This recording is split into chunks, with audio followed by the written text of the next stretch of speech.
Hello dear students of class 9th. Welcome to the YouTube channel of CAB Science Academy. कक्षा 9 के बच्चों, चलिए आज हम आपके lesson the sound of music का सेकंड पार्ट स्टार्ट करते हैं। तो ध्यान देंगे आप लोग। सेकंड पार्ट आपका स्टैंजा 3 से स्टार्ट होगा। तो चलिए ध्यान दीजिएगा बच्चों। But Evelyn was not going means जा रही, to give up मीन्स छोड़ना, लेकिन एवलिन छोड़ने के लिए, त्याग करने के लिए तैयार नहीं थी। अर्थात ये जो एवलिन थी वो हार मानने वालों में से नहीं थी। ऐसा नहीं था कि वो मतलब डीप हो गई थी तो उसका मनोबल टूट गया हो, ऐसा कुछ नहीं था। अर्थात एवलिन जो थी वो बिल्कुल हार मानने वाली नहीं थी। शी वॉज डिटरमाइंड मीन्स निश्चय कर लिया, to lead a normal life means सामान्य जीवन बिताने का उसने निश्चय किया था। And pursue her interest in music, और जो संगीत में उसकी रुचि थी वो पूरी तरह से दृढ़ संकल्प उसमें ली हुई थी, अर्थात उसी का अनुसरण कर रही थी। वन डे सी नोटिस्ड, एक दिन उसने देखा, अ गर्ल एक लड़की को, प्लेइंग अ जाइलोफोन, एक जाइलोफोन प्ले करते हुए, जाइलोफोन बजाते हुए उसने एक लड़की को एक दिन देखा। एंड डिसाइडेड, और फिर उसने निश्चय किया, that she wanted to play it too, और उसने यह निश्चय किया कि वह भी इसे बजाएगी। मोस्ट ऑफ द टीचर्स, कई अध्यापकों ने, डिस्करेज्ड हर, उसको हतोत्साहित किया, उसके करेज को गिराने का प्रयास किया।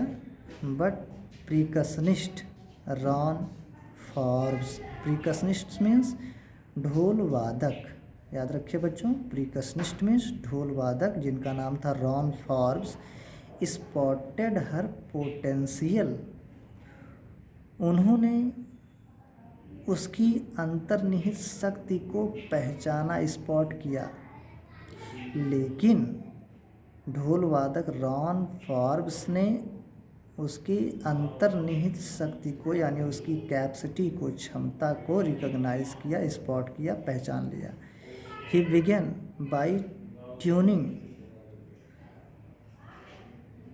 ही बिगेन उन्होंने शुरू किया, बाय ट्यूनिंग मीन्स बजाना, टू लार्ज ड्रम्स, तो बड़े बड़े ढोल, टू डिफरेंट नोट्स, भिन्न भिन्न स्वरों में, अर्थात उन्होंने भिन्न भिन्न स्वरों में दो बड़े ढोलकों को बजाना शुरू किया। Don't listen through your ears, he would say, वो ये कहा करते थे कि डोंट लिसन, ना सुनो, थ्रू योर ईयर्स, अपने कानों से ना सुनो, try to sense it some other way, बल्कि अपने सेंस से, यानी किसी अन्य तरीके से, अपना सेंस लगाकर, अपनी इंद्रियों का उपयोग करके सुनने का प्रयास करो। सेज एवलिन, एवलिन कहती है, सडनली आई रियलाइज्ड, अचानक मैंने ये रियलाइज़ किया, मैंने ये अचानक महसूस किया कि I could feel the higher drum, कि मैं ऊंचे ढोलक का जो स्वर होता है, from the waist up means कमर के ऊपर से महसूस किया। अचानक मैंने ऊंचे ढोल का स्वर अपने कमर के ऊपर से महसूस किया। And the lower one from the waist down, और नीचे जो स्वर था, नीचे ढोल का जो स्वर था वो अपने कमर के नीचे से महसूस किया। फॉर्ब्स रिपीटेड द एक्सरसाइज, ये जो फॉर्ब्स थे, रॉन फॉर्ब्स थे, उन्होंने इस व्यायाम को, इस अभ्यास को रिपीट किया, दोहराया, यानी दोबारा उसको सिखाने का प्रयत्न किया। एंड सून एवलिन डिस्कवर्ड, जल्दी ही एवलिन को ये पता लग गया दैट शी कुड सेंस, कि वो इंद्रियों के माध्यम से काम कर सकती है। सर्टेन नोट्स मीन्स निश्चित स्वर in different parts of her body, उसके शरीर के विभिन्न भागों में। उसने शीघ्र ही यह पता लगा लिया, अर्थात एवलिन शीघ्र ही ये समझ गई कि वह अपने शरीर के विभिन्न भागों में कुछ निश्चित स्वरों को महसूस कर सकती है, इसके बारे में सेंस लगा सकती है। I had learn to open my mind, I had learn to open my mind, मैंने अपने मस्तिष्क को खोलना सीख लिया था, एंड बॉडी और शरीर को, टू साउंड्स एंड वाइब्रेशन, आवाज़ के लिए और कंपन के लिए। The rest was sheer determination, बाकी जो होता है, रेस्ट मीन्स बाकी, वाज सीयर डिटर्मिनेशन मीन्स दृढ़ संकल्प, एंड हार्ड वर्क मीन्स कठिन परिश्रम, बाकी जो चीज़ें थी वो दृढ़ संकल्प और कठिन परिश्रम पर निर्भर थी। चलिए आगे बढ़ते हैं।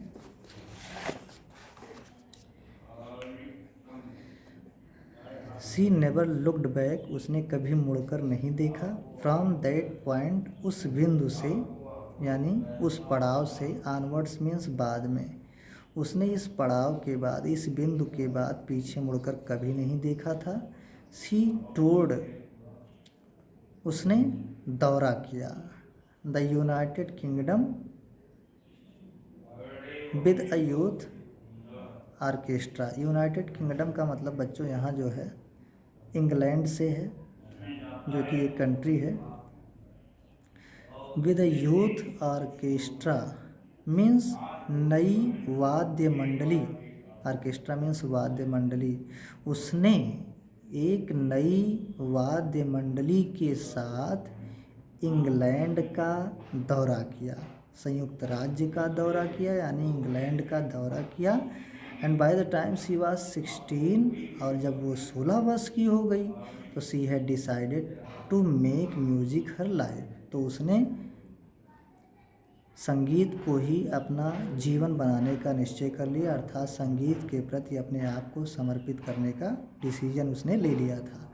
शी ऑडिशन, उसने प्रस्तुतिकरण दिया for the royal academy of music, royal संगीत अकादमी में उसने जो है प्रस्तुतिकरण दिया। And scored one of the highest marks, और सर्वोच्च अंक पाने वालों में से वो एक थी। In the history of the academy, उस अकादमी के इतिहास में सर्वोच्च अंक उठाने वालों में से वो एक थी। शी ग्रेजुअली मूव्ड, धीरे धीरे, moved from orchestral work means गायन वादन, वर्क मीन्स कार्य, टू सोलो परफॉर्मेंसेज मीन्स अकेला प्रस्तुतिकरण, जिसको हम एकल वादन भी कह सकते हैं। अर्थात धीरे धीरे वो जो सामूहिक गायन वादन रहता था, सामूहिक गायन वादन का जो कार्य रहता था, यानी समूह में जो काम वो करती थी गाने बजाने का, अब वो अकेले प्रस्तुतिकरण देने के लिए रेडी हो गई थी, एकल वादन की तरफ वो बढ़ चली। At the end of her 3 year course, 3 वर्षीय पाठ्यक्रम पूरा करने के बाद, she had captured most of the top awards, उसे कई ऊंचे ऊंचे पारितोषिक यानी इनाम प्राप्त किए। कैप्चर्ड मीन्स पकड़ा, यानी प्राप्त किया। एंड फॉर ऑल दिस, इन सब के लिए, एवलिन विल नॉट एक्सेप्ट, इन सब कार्य के लिए, एक्सेप्ट मीन्स स्वीकार करना, एनी हिंट मीन्स कोई भी संकेत, ऑफ हीरोइक अचीवमेंट मीन्स बड़ी उपलब्धि, एवलिन ने बड़ी उपलब्धि के किसी भी संकेत को स्वीकार नहीं किया। इफ़ यू वर्क हार्ड, यदि आप कठिन परिश्रम करते हैं, एंड नो, और आप जानते हैं कि where are you going, where you are going, कि आप कहाँ जा रहे हैं, तो यू विल गेट देयर, तो आप वहाँ पहुँच जाएंगे। अर्थात अगर आप डिसीजन ले लिए कि हमें ये काम करना है, तो आप उस काम को करने में सक्षम हो सकते हैं। And she got right to the top, वो शीर्ष पर पहुँच गई। ऊंचे स्थान पर पहुंच गई। द वर्ड्स मोस्ट साट आफ्टर मल्टीपर्कशनिस्ट मीन्स, मल्टीपर्कशनिस्ट का मतलब बच्चों जो विभिन्न प्रकार के यंत्रों को बजा सकता हो, यानी कई तरह के यंत्र जो बजाना जानता हो। तो इस दुनिया में विभिन्न प्रकार के यंत्रों को बजाना विद मास्टरी मीन्स प्रवीणता ऑफ सम 1000 इंस्ट्रूमेंट, लगभग हजारों यंत्र, and hectic international schedule means, hectic means व्यस्त हो जाना, शेड्यूल मीन्स कार्यक्रम, इंटरनेशनल मीन्स अंतर्राष्ट्रीय। वो अंतर्राष्ट्रीय कार्यक्रम में व्यस्त हो गई क्योंकि हजारों यंत्रों में उसे प्रवीणता मिल गई थी और वो विभिन्न प्रकार के यंत्रों को बजा सकती थी इस संसार के। चलिए बच्चों, नेक्स्ट पार्ट नेक्स्ट वीडियो में बताया जाएगा। Thank you.